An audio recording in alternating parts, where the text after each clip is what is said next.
I searched all of tabletop for the best fighter class in fantasy games like Dungeons & Dragons, and today we're going into the past, the present, and maybe even the future to see how some of these tabletop game systems treat the most mundane, boring, vanilla ice cream on a Tuesday class that is the fighter.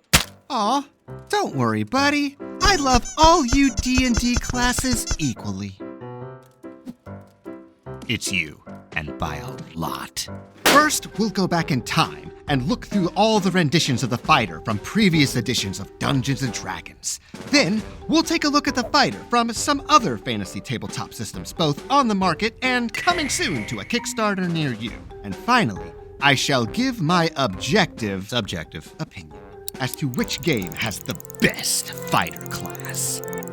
Welcome to 1974, or for some of you, welcome back to 1974. If you were around during the very first edition of Dungeons & Dragons, we tabletop fans have coined a name for you. Old.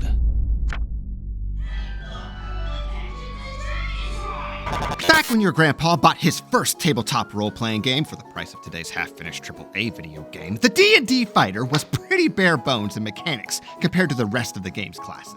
What made the fighter special was having a D8 for their hit points compared to a cleric's D6 or a thief and wizard's D4. Fighters could also use any weapon or armor, a trait shared only by the elf class. That's right, kids! Back in my day, there was no such thing as racing. Whoa! Phrasing, Grognard, phrasing!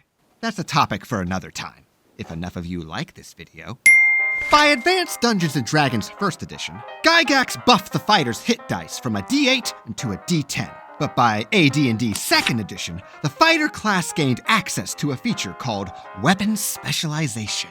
Pick a specific weapon, like a polearm, or the battle axe, or the broadsword. Now you get a +1 to attack rolls and a +2 to damage rolls. And you can make multiple attacks per round earlier with this weapon. But it wasn't like extra attack in 5e. More like you can make 3 attacks every 2 rounds between levels 1 through 6. Then by level 7, you can make 2 attacks per round. But then by level 13, you can make... I'm sorry, 2e boomers. I'm with the 5e zoomers on this one. Fast forward to 2000s. By 3rd and 3.5 edition, the core mechanics of D&D were massively overhauled, where instead of rolling on a d20 and trying to roll under your ability score to do the thing, now you rolled a d20 and added modifiers related to your ability scores to meet or beat a difficulty class that the Dungeon Master determined in their head. We also see in this edition the introduction of skills and... beats. Now, my gateway drug was Pathfinder 1st Edition as my first fantasy tabletop RPG. So forgive me if I sound a little condescending towards feats. 5e has done a little better by having only 42 feats in the core player handbook. 84 if you count everything WotC has made over the 5th edition's lifetime.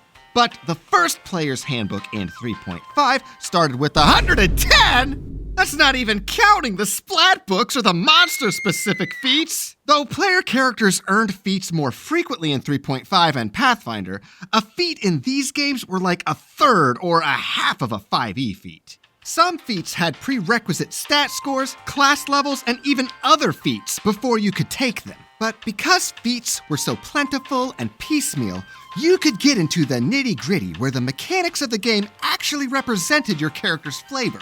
I say all this because the fighter's whole gimmick in 3.5 and Pathfinder was that they've got more feats! Gone are the days when the fighter's only decision was between a battle axe or the broadsword. Now your choices look like the Skyrim skill tree, where you could spread your limited number of feats across different weapons and combat maneuvers like disarming or cleaving over the course of your level ups. This sounds like a fantastic idea in terms of options, but when you had this many different feats, not all feats were created equal. The +2 over here and the ignore situational rule over there is great for video games that can calculate those minute rules for you automatically, but with the limited processing power of human GMs and players, the longer I played, the more I felt like these feats got in the way. I've said my piece on complex character builds. I know I'm in the minority, your fun is valid. Now, let's move on to the next edition. In 5th edition, you're probably familiar with how the fighter class Fine. 4th edition D&D is known for its more MMO style of tactical combat and character builds, as it was Wizards of the Coast's response for the rising increase of popularity for actual MMOs like World of Warcraft. Full disclosure, I have never played 4th edition, so if I get any specific details wrong, I'll trust that the 1d6 of you 4E fans watching this will correct me in the comments below. D&D's 4th edition fighter is positioned as a defender among the 4E classes. Their HP is calculated in 4E using their Constitution score plus 15 at first level, and gains 6 max HP every level up thereafter. All fighters got the ability Combat Challenge, where if you attacked a creature, regardless if you hit or missed, that creature gets a -2 to attack rolls unless they attack you. Combat Superiority allows you to make more attacks of opportunity, which doesn't slow down the game at all, equal to your Wisdom modifier. And if you hit the guy, they have to stop their current movement action. I like these class features on a conceptual level, as it mechanically represents the fighter's presence in the battlefield, but where the 4E fighter would stand out among the other classes is through their choices of powers. Powers were specific class abilities that can either activate at will, once per encounter, or once per day. Each did a very specific thing, like trip an opponent, let an ally move on your turn, cleave damage into an adjacent enemy.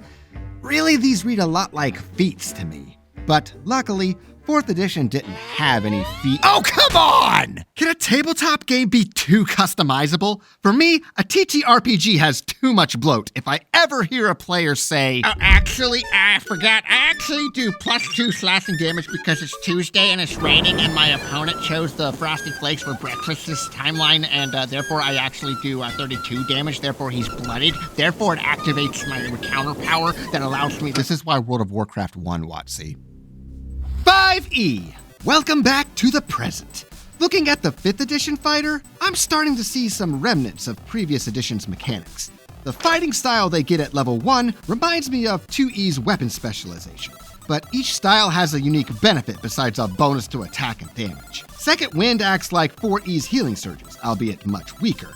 Action Surge is the only reason you consider dipping into fighter over another martial class, extra attack happens at set levels, and if you ever see the Indomitable ability, it's because your DM won't let you multi-class. In hindsight, the 5th edition fighter is a decent balance between the simplicity of the 1st edition version and the complexity of 4th edition's counterpart. We didn't even talk about subclasses, which vary from the long list of maneuvers for the Battlemaster, I'm gonna talk about this in a little bit, to basically playing as Gandalf. Gandalf the Grey was an Eldritch Knight, and no, you will not convince me otherwise. So those were the various versions of the fighter from D&D. But how do other fantasy systems treat their version of the fighter? Well, in my searchings, here's some fighter mechanics I found. In Pathfinder's 2nd edition, fighters get to use opportunity attacks, which are a unique feature rather than the norm like in 5e. They later get bonuses to saves against fear, weapon specialization, and any further customization comes from their choices of feats, since Pathfinder is based off of 3rd edition. In Worlds Without Number, warriors add half their level to all damage rolls, and once per encounter, they can turn a missed attack into a hit, or a successful hit against them into a miss. Any additional abilities are earned through foci, which kind of act like feats that usually give you access to another skill. 13th Age fighters get to choose from a list of maneuvers that trigger specific things based on what number you rolled on the die. If it's even, if it's odd, if you missed and it's even, if you crit and it's odd and it's Tuesday and it's you get the idea. In DC 20, which my friend Alan, aka the Dungeon Coach, is going to be kickstarting this week, his version of the fighter gains access to a mechanic called stamina points, which fuel their combat maneuvers and techniques, allowing them to push themselves beyond most other classes. But the fighter is unique to the other martial classes in DC 20 in that they get better the longer combat goes on, gaining advantage on more and more physical checks and defenses. I really like what Alan's trying to do with DC 20, which makes 5th edition fans feel at home while turning the whole thing on its head. Hey, post-production deficient here. Alan, aka the Dungeon Coach, basically reworked the fighter class in his 0.7 alpha update. Now, they get Adaptive Arsenal, which is like 5e's fighting styles, but you get all of them right out of the gate. And the whole get better at checks and defenses as the fight goes on got dropped for fighters being the only class to get their talents at level 1, so thanks for that, Coach. Thanks. Love you, bud. Mwah. Everything revolves around an action point system, where players get 4 action points to spend in a round during their turn or even outside of their turn, giving you more options and versatility to keep combat more fun, tactical, and engaging no matter whose turn it is at the table. Alan's been a great mentor and friend when I first started this channel, so take a quick gander at his DC 20 Kickstarter in the description below. When I look at all the ways fantasy tabletop RPGs try to portray the fighter, I'm starting to see a trend here where the fighter begins with a wide open potential, being able to use any weapon and armor in the game, but as they begin to level up, they choose from a curated list of specific actions, specializing in one particular weapon type, and by mid-level, they're already niched down hard into some very specific combat thing, like guy with polearm that can trip people real good, or shield bro that can tank damage for their friend a quarter mile away. I don't think there's anything wrong with creating a character that does one thing really well, and the game mechanics can back up your fiction, but I feel like this is a contributing factor as to why the fighter is considered the boring class. What if I want to be the John Wick of D&D? What if I don't want half of my character abilities to disappear just because I lost my broadsword? Do we have to adhere to these lists of feats and fighting maneuvers to make our fighters feel more interesting beyond a hit it till it dies strategy? Is there not a simpler method?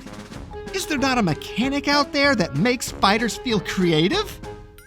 I guess not. Well, thanks to all Coffee Masters for supporting my Oh yeah, Dungeon Crawl Classics. I am completely biased, but in my subjective opinion, the best fighter class that has made me want to shove all the magic classes off to the side has been Dungeon Crawl Classics Warrior. Most of the Warrior's class features aren't anything we haven't seen already, but its Mighty Deeds. The Mighty Deeds is a mechanic I will forcefully cram into any tabletop game. 5th edition got close to the target with the Battlemaster subclass, but added on an additional resource of superiority dice that you have to use for specific maneuvers that you choose from a list. And you can only choose 3 out of the 16 potential maneuvers, and learn more once you reach level 7, 10, and 15. But DCC's Warrior lets you use all of those and then some. Any kind of combat maneuver you, the player, could think of within the current combat's fiction could be attempted, so long as you successfully hit your target and roll a 3 or a higher on your deed die, which is a dice the warrior adds to his attack and damage rolls and increases in size every level up. You could stab an orc and heave him over your shoulder down the staircase. Disarm your opponent to send his sword directly into another enemy. Land a called shot right into that monster's giant eyeball to blind it. Do you have a feat for that? I don't care! Are you a warrior and rolled high enough? Congratulations, you did it. You did the thing. Fighters in tabletop RPGs are supposed to be the straightforward class, but just because your class is simple doesn't mean you can't be creative. But you can be creative like the DCC Warrior no matter what class or game system you play. And I'll show you right here in this video. Thanks to all Coffee Masters who support my shenanigans. Let me know if you want to see me cover other iconic classes, but regardless, I have a lot of new ideas I'm working on. Check out DC20's Kickstarter in the description below, and that's all I got for now. See ya!